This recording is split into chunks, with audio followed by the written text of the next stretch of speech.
couple things I want to talk about to sort of keep going on things. One of them is these spectral techniques with filtering. Okay?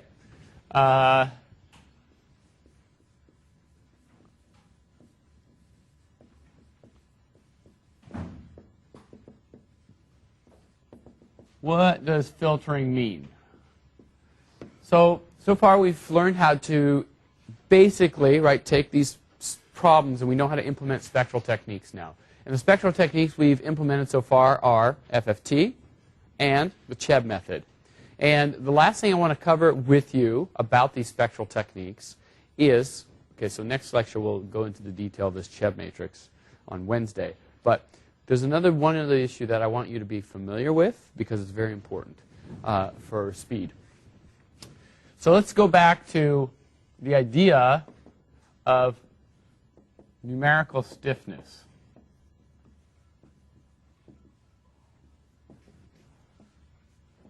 We've already, okay, STI. We've already introduced this concept.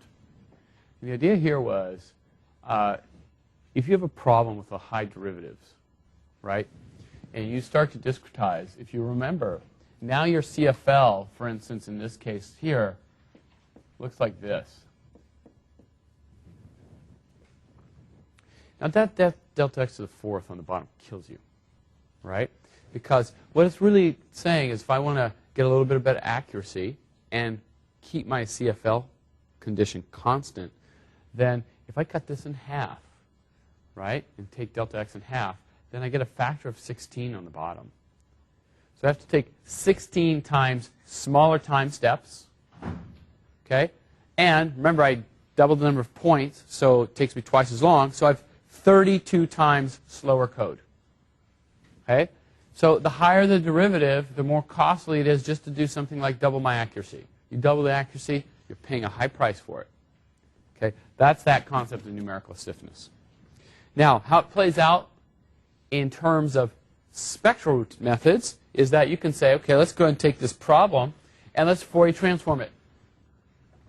So if you Fourier transform it in x, you get ut is equal to minus 4 derivatives gives you ik to the fourth. I to the fourth is 1. K to the 4 is k to the 4. All right. There you go. Get this. Pretty simple. You say, oh, I got an ODE to solve. Okay. Where does numerical stiffness come in here? Well, let's take a look at this thing. So now you're going to take this thing here, and you're going to say, for instance, let's break this up into 128 Fourier modes. So if you say, I'm going to solve this thing, put it on a grid with 128 points, then my k values basically are going from negative 64 to 64. That's what happens now. Remember, you know this because if you remember, your k vector goes from 2 pi over L, remember that, times, and then you get from 1 to n over 2 minus 1 and minus n over 2 to negative 1. That's kind of how it looks in MATLAB, right? So up to 64. All right, so you have here k to the 4, and your biggest value of k is 64. So what is 64 to the fourth power? Here it is. I'm sure some of you worked it out in your head already. Right there. It is a number that's fairly big, right? It's like 10 to the 7. All right. 10 to the 7. Big deal. Well, here's the big deal about it. Out there on those Fourier modes, even if my solution is pretty small, let's say my Fourier number is 10 to the 6, minus 6 or something like that. 10 to minus 6 is pretty small, but now I'm multiplying it by this number, 10 to the 7. Okay? It's no longer small. This number is huge. It gets worse because 128 Fourier modes is not that much. What if I were to use 1024? Okay? 1024, yeah. 1024, 512. 512 to the fourth power. This gives you a number So this gives you k to the 4, which is a number like 10 to the 10. Okay, so your high frequencies way out there that are like almost 0. Well, almost 0. You're multiplying those numbers by 10 to the 10. Okay? So that's the problem with numerical stiffness. And by the way, the smallest any number is going to be is 10 to the minus 16. And now you're multiplying by huge numbers. This makes your code take much smaller delta t's. That is the cost you have to pay. Okay? All right, so that is the problem with numerical stiffness. So we want to try to figure out a way around this. Or try to figure out if there's a way we can handle that term. Now, this is actually a fairly simple problem to solve, right? I mean, I could numerically solve it, or you could write down an exact solution, right? So it's something like some initial condition e to the minus. Right? I wrote down the exact solution. So I'm doing all this work trying to get this thing to step forward like that exact solution when I already have it. Okay? So I'm paying a high price for it. So what we want to do is start thinking about this and trying to figure out, is there a way to get around this issue? Okay? So this is where the filtering idea comes in. And we want to consider, generically, not something quite as easy as what we have there, but something a little more sophisticated. LU times NU. LU is the linear part, linear, and has its derivative term. So for instance, the L might have the fourth derivative terms and things like this. We want to figure out, how do I take advantage of this? So we're going to have to do a little aside here, okay, for a moment, into how to solve differential equations. Okay, so I want to talk a little bit about, to come back to this problem, I want to solve the following first order linear equation. And we're going to talk about the method for solving this equation here. By the way, I haven't taught it for a long time, a differential equations course. And that's like day one. Day one. You start here and you say, how would you solve something like this? Okay? So day one, you start looking at this thing, and you start saying, well, what is the technique for doing something like this? And the way you typically do it, we're going to do it like, so I'd spend 50 minutes on it, but here we're going to do 10. The way I do it is I say, I'm going to multiply this equation by some function, mu. Okay? Mu of t.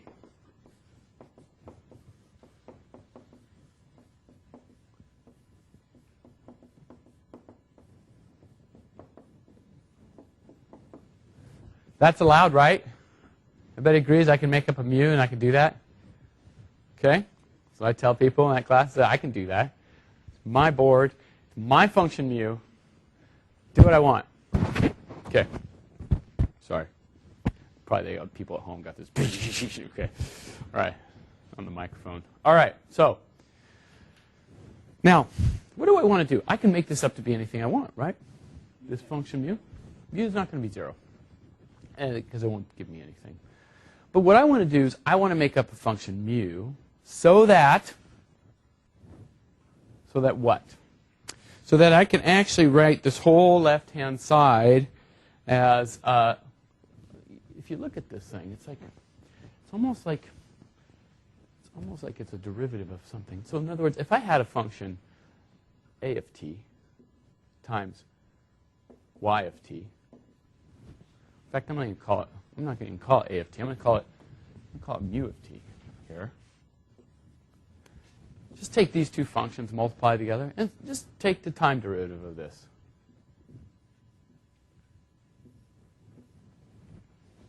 Chain rule it.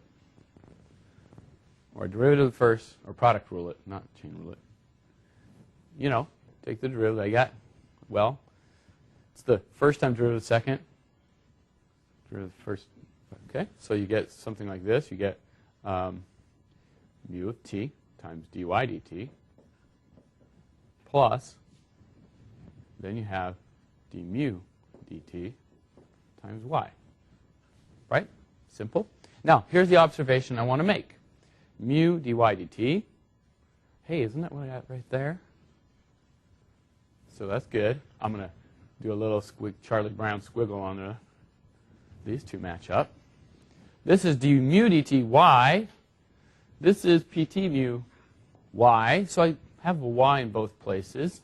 And these would be exactly the same if du mu dt was equal to this p of t mu. Now, why would I want to do this, by the way? Because notice, if that were true, then this whole left side is just the derivative of something. You know what I love to integrate besides 0? The derivative of something. Because all I have to do is erase that dy dt. You should love that too. Okay? Because there's nothing like just undoing a differentiation with an integral. Or undoing, whatever, doing it backwards too. Okay? So this is really handy. And so I'm going to say, let's just make those equal. I get to pick mu. We already agreed about that, right? We already agreed on it. I get to pick it. We agreed when we first started. I made sure you agreed, so it's now legally binding. I get to pick mu. So I'm going to pick mu so that that's true. So I pick, start here. I'm going to pick d mu dt equals p of t mu. And if I do that, then that equation becomes d dt mu times y is equal to mu g. I can integrate both sides now. Right? So if I integrate this side, I get mu y is equal to mu g, and there's an integral there, dt, plus some arbitrary constant.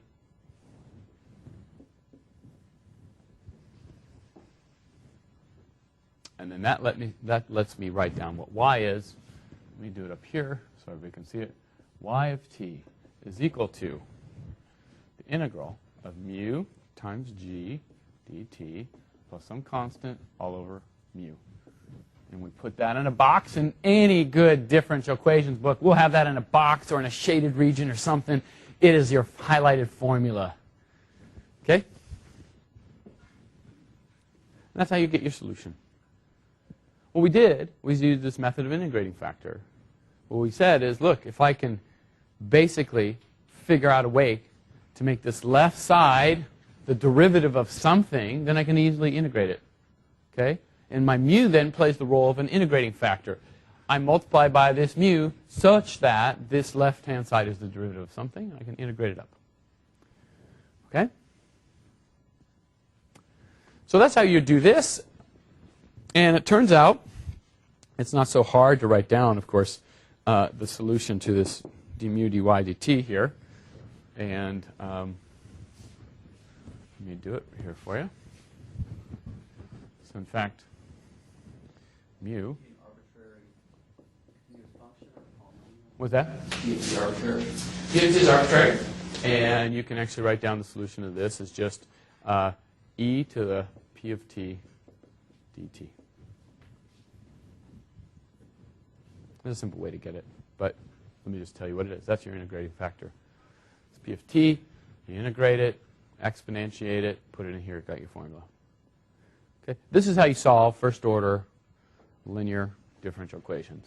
And you have a formula, no matter what p of t is, no matter what g of t is. If you have a linear first-order differential equation, you can always solve it. You have analytic solutions. Okay? Okay, so how does this play a role for us today? Well, we're kind of make use of this here in this equation. In particular, I made the following comment. Let's come back over to here. When you have this fourth derivative term, the thing that's killing you is this numerical stiffness. The thing that's killing you is this k to the 4th. You're trying to find this exact solution, and you're just numerically solving, and it's uxxxxx kills you. But you already know the exact solution. Why not make use of it? And here, you'd say, well, if I know that, then I don't have to do any of this. Just, boom, there it is. I'm done. I got around my numerical stiffness because I know the answer. Well, so how could we take that advantage of that kind of thinking in this equation over here? What we're going to do is we're going to do a filtering method. We're going to, let's say, take a look at this thing here and just Fourier transform it. Okay? So we Fourier transform it. You get Fourier transform of some linear operator is just some function. Let's call it, actually I want to call it alpha of k. U hat plus this nonlinear term. Now, by the way, whenever you have nonlinear terms, you always just have problems. Okay? So let's not deceive ourselves. Nonlinearity creates problems for you. Okay? And you just have to say, evaluate it, and Fourier transform it, and that's what you got to do. Okay? However, suppose that my stiffness is all coming from this term here. If it weren't for this, I'd know how to solve it. This is easy to solve. Boom. I do that. And in fact, let's pretend for a minute that there wasn't even there. If you just had this here, then your solution is just simply, oh, that's easy. Just e to the alpha k t. Solved it for exactly.